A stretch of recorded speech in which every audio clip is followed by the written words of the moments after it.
বিয়া ঘৰ বুলি ক'লে ধুনীয়া ছোৱালী মেইন দেই ছোৱালী দেখালে নহ'ব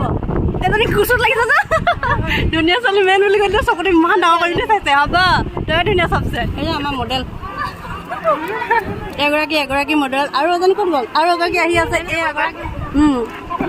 এক চেবাৰকে এক মডেল আৰু এই পিচটোতো ওলাই থাকে মাজে মাজে হালধীয়া পিচটো এগৰাকী মডেল দেখাবলৈ বাকী থাকি গৈছিলে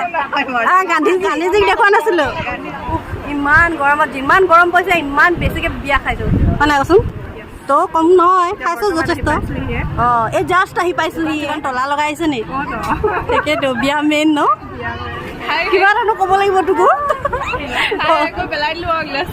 অঁ তাকে কি খাবলৈ দিছিলে ইমান দেৰি খাই আছিলে শেষে নহয় কিনো একেখিনি ভিডিঅ' কৰি দেখাই আছে বুলি নাভাবিব দেই এয়া কিন্তু ডিমাণ্ড আছিলে আমাৰ গাঁৱৰ ধুনীয়া ধুনীয়া মৰম লগা ভণ্টিকেইজনী দেখাবৰ কাৰণে